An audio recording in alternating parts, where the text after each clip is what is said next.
ப்ளூஜேஸின் பசுமை வணக்கங்கள்.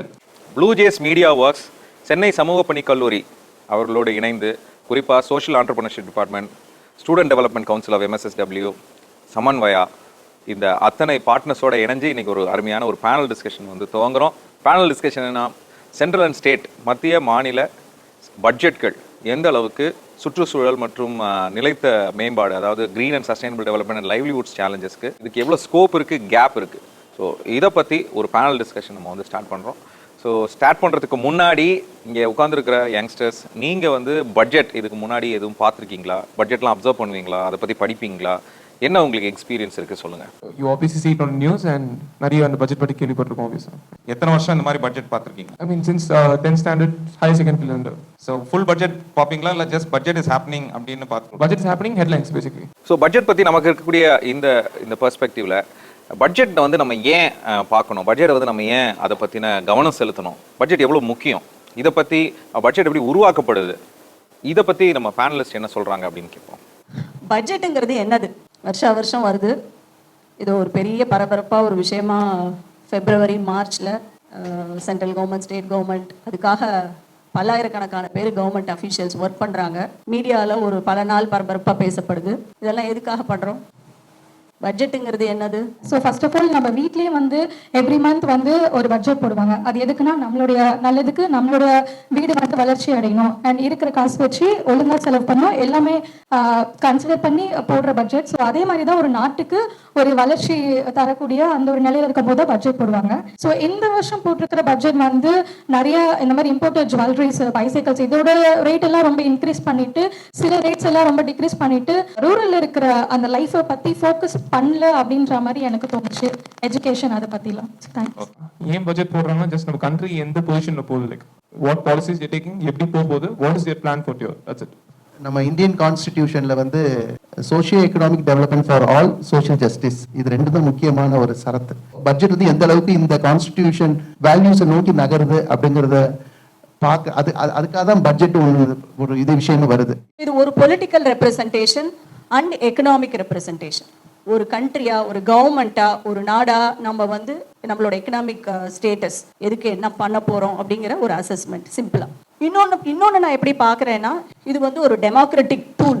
என்னோட டேக்ஸ் மணி, இதை எப்படி ஸ்பெண்ட் பண்ண போறீங்க, எங்களுக்கான வளர்ச்சி திட்டம் என்ன கொடுக்க போறீங்க, அதை வந்து நம்ம ஒரு சிட்டிசனா நம்ம எல்லாரும் தெரிஞ்சுக்க வேண்டிய கடமை இருக்கு. அதனாலையும் நம்ம பட்ஜெட்டை ரொம்ப நுணுக்கமாக பார்க்க வேண்டிய அவசியம் இருக்கு. தேங்க்யூ. பாஸ் சொல்லிட்டீங்க. பட்ஜெட் பாஸ் பண்ற மாதிரி நீங்க உங்க பாயிண்ட்டை பாஸ் பண்ணுங்க. ஷார்ட்டஸ்ட் பட்ஜெட் தான். அப்படியா? பட்ஜெட் அப்படிங்கிற வார்த்தையை நம்ம வந்து ஏறத்தாழ பிப்ரவரி மாசத்துல கேட்க ஆரம்பிப்போம். மார்ச் வரைக்கும் அதை பேசிட்டு இருப்போம். அது பிறகு மறந்துடும். ஆனா பட்ஜெட்டுக்கான வேலைகள் எப்போ தொடங்குதுங்கிறது நமக்கு யாருக்காவது ஏதாவது ஐடியா இருக்கா? ஏறத்தாழ ஆகஸ்ட் மாதத்துலேயே அது வேலை தொடங்கிடும். பட்ஜெட் ப்ரிப்பரேஷனுக்கான வேலைகள் ஆகஸ்ட்லேயே தொடங்கிடும். ஃபைனலைஸ் பண்ணுறது அங்கே முடியும். ஒவ்வொரு டிபார்ட்மெண்ட்லையும் உங்களுக்கு என்னென்ன வேலை, அடுத்த ஆண்டுக்கு என்னென்ன வேலை தேவைகள் இருக்குன்னு ஒரு கேள்வியோடு ஆரம்பிக்கும். ஒவ்வொரு டிபார்ட்மெண்ட்லேயும் ஆரம்பிக்கும். லோயஸ்ட் லெவலில் ஒவ்வொரு பஞ்சாயத்து லெவல்லையும் ஆரம்பிக்கும். ஒவ்வொரு வார்டு கார்பரேஷன் ஒரு வார்டு லெவல் ஆரம்பிக்கும். கீழே இருந்து படிப்படியாக அப்படியே ஒவ்வொருத்தருக்கும், ஒவ்வொரு ஏரியாவுக்கும், ஒவ்வொரு செக்டாருக்கும் என்னென்ன தேவைகள் இருக்குது அப்படிங்கிறது ஒவ்வொரு செக்டாருக்கும் அந்த ப்ரொபோசஸ் மேலே போயிட்டே இருக்கும். இப்போ நீங்கள் சொல்றதுல நான் குறுக்கிட்டு மன்னிக்கணும். இப்போ கிராம சபா கூட்டங்கள் இருக்கு இல்லைங்களா, அதில் பல தீர்மானங்கள் எடுக்கப்படுது. அதெல்லாமே இந்த பட்ஜெட்ல இன்க்ளூட் ஆகும். கிராம சபை தீர்மானங்கள் இதுக்குள்ள வராது. முழுக்க பஞ்சாயத்துக்குன்னு development plan. Okay, development plan வந்து அந்த உள்ளாட்சி, ஊரக உள்ளாட்சிக்கு அதோட வளர்ச்சிக்கு என்னென்ன செய்யணும் அப்படின்னு ஒரு டெவலப்மெண்ட் பிளான் ரெடி பண்ணி அதை கிராம சபையில வச்சு பேசி அது அங்க கிராம சபை ஒரு அங்கீகாரத்தோட அனுப்பணும். அதான் நடக்கணும். ஆனா இயல்பு அப்படியே இது நடக்கிறது இல்லை. ஏன்னா எந்த பஞ்சாயத்தும் அதற்கான டெவலப்மெண்ட் பிளான் அது உருவாக்குறது இல்லை. அது அந்த வட்டார வளர்ச்சி அலுவலக பிடிஓ ஆஃபீஸ் இருக்கு இல்லையா, அங்க இருக்க அலுவலகத்திலேயே உருவாக்கி வச்சு நேரங்க கொடுத்து உங்க பஞ்சாயத்துக்கு இதான் டெவலப்மெண்ட் பிளான், இதை அப்ரூவ் பண்ணி கொடுத்துருங்க அப்படிம்பாங்க. இவங்க அப்ரூவ் பண்ணி அனுப்பிச்சிடுவாங்க. ஓகே, ஆனா ப்ராசஸிங்கிறதே ஆரம்பிச்சிடும். அப்போ ஒவ்வொரு பகுதியிலும் ஒவ்வொரு செக்டாருக்கும் ஒவ்வொருத்தருக்கும் என்னென்ன வகையான தேவைகள் இருக்கு அப்படிங்கிறது சேர்ந்து மேலே போய் பில்டப் பண்ணி அதை எடுத்து வச்சுக்கிட்டு சிலதுக்கெல்லாம் நாவலாக ப்ரப்போசல்ஸ் ரெடி பண்ணுவாங்க. சிலது கேப்ஸ் எந்த கேப்ஸை ஃபில் பண்ணலாம் அப்படின்னு யோசிப்பாங்க.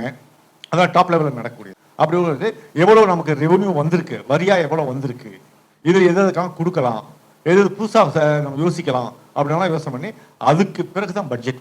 இந்த பட்ஜெட் மேடம் சொன்ன மாதிரி இந்த பட்ஜெட் அப்படிங்கிறது ஒவ்வொரு ஆண்டு பட்ஜெட்டும் நம் ஒவ்வொருவரையும் மறைமுகமாக தொட்டுக்கொண்டே இருக்கும். நமக்கு இங்க என்ன வேணும்னு கேட்கறதுக்கு இங்க நமக்கு தெரியல அப்படின்னா அவங்க முடிவு பண்ணுவாங்க செல்வத்துக்கு என்ன வேணும். ஜனவரி மாசத்துலேருந்தே நிறைய இண்டஸ்ட்ரீஸ் நிறைய உள்ள போய் உட்காந்து டிஸ்கஸ் பண்ண ஆரம்பிச்சுவாங்க எங்களுக்கு என்னென்னலாம் வேணும் அப்படின்ட்டு. எங்க செக்டாருக்கு ஆட்டோமொபைல் செக்டாருக்கு இதுவாக வேணும், லெதர் செக்டாருக்கு இது வேணும், டெக்ஸ்டைல் செக்டாருக்கு இது வேணும் அப்படின்ட்டு அவங்க வந்து இந்த பட்ஜெட்ல இந்த டேக்ஸ் அதிகமாக போட்டிருக்கீங்க, அல்லது இந்த இம்போர்ட் டியூட்டி அதிகமாக போட்டிருக்கீங்க, எக்ஸ்போர்ட் இதுக்கு வந்து இந்த மாதிரி ஃபெசிலிட்டிஸ் வேணும் அப்படின்ட்டு அவங்க டிமாண்ட் பண்ண ஆரம்பிச்சுவாங்க. ரொம்ப எஃபிஷியண்டாக லாபி பண்ணி அவங்களுக்கு வேண்டியதான் கேட்டுருவாங்க. ஆனால் நம்மளை போல இருக்கிறவங்களுக்கு அது என்ன கேட்கணுன்னே தெரியாமல் இருக்கிறதுனால நம்ம எதையுமே கேட்கறது கிடையாது. நம்மளுடைய ரெண்டு விஷயம் இருக்குது. ஒன்று வந்து கமிட்மெண்ட் டு பப்ளிக். நம்ம கான்ஸ்டியூஷனல் ரைட் ஒரு ப்ரொஃபஸர் ஸ்டீஃபன் சொன்ன மாதிரி சோஷியல் ஜஸ்டிஸ்க்கு வந்து there is a provision in the constitution. அதை வந்து நிர்வகிக்கிறதுக்காக வேண்டி நமக்கு வருஷம் ஒரு கமிட்மெண்ட் அதில் ஏற்படுத்துகிறோம். This is one side of it. Other side of it is political compulsion. Political கம்பல்ஷன்னா இப்போது ஜெயசந்திரன் சொன்ன மாதிரி ஒரு பக்கம் ரெப்ரசன்டேஷன், சில விஷயத்துக்கு லாபி குரூப்ஸ் இருக்கும், ரெப்ரசன்டேஷன் இருக்கும். இரண்டாவது வந்து responding to needs in society. Global economic கொலாப்ஸாக இருக்கலாம், நம்மளுக்கு 2-3 தடவை அது மாதிரி ஆச்சு. குளோபலாக ஒரு எக்கனாமிக் கொலாப்ஸ் ஆகணும்னா அதை ப்ரொடெக்ட் பண்ண வேண்டிய ஒரு ப்ரையாரிட்டைஸ் பண்ண வேண்டிய கடமை நம்மளுக்கு இருக்குது. அதுலேருந்து how to we protect our self. இரண்டாவதாக if there is a larger calamity, இப்போ கிளைமேட் சேஞ்ச் நடக்குது, கிளைமேட் சேஞ்சினால தெர் இஸ் அன் இம்பேக்ட். போன வருஷம் பார்த்தீங்கன்னா நம்மளுக்கு வந்து வீட் ப்ரொடக்ஷன் கேம் டவுன், அதனால ஃபுட் செக்யூரிட்டியில் will there be a problem அப்படின்னு ஃபார் அ பிரீஃப் வைல் நம்ம வந்து வீட் எக்ஸ்போர்ட்டை நிறுத்தி வச்சிருந்தோம். அது மாதிரி நிறைய விஷயங்கள் பாலிசி அளவில் both to insulate our public, நம்ம மக்கள் from different kind of global challenges. Number 2, also to provide us or equip us with tools and methods by which we can address emerging changes. I think this is increasingly becoming critical every year. நமக்கு ஏன்னு பார்த்தோம்னா volatility in the market condition is increased now. ஏதோ ஒரு இடத்துல ஒரு report ஒரு company வந்து release பண்ணிச்சு அமெரிக்கால போது இந்தியாவில் there was a complete crash in the markets. நம்ம இப்போ பார்த்தோம், இந்த ஹைடன்பர்க் ரிப்போர்ட் வரும்போது பார்த்தோம். ஸோ அது மாதிரி there are larger volatilities that are unpredictable. இதுலேருந்து எப்படி ப்ரொடெக்ட் பண்ணுறது? that is if there is a political intention to protect இருந்துச்சுன்னா எப்படி ப்ரொடெக்ட் பண்ணுறது, அதுக்கு என்னென்ன பாலிசி மெஷர்ஸ் எடுக்கணும், இதெல்லாம் வந்து ஒரு annual articulation of intentions, political intentions and bureaucratic commitments. That is what I see budget as.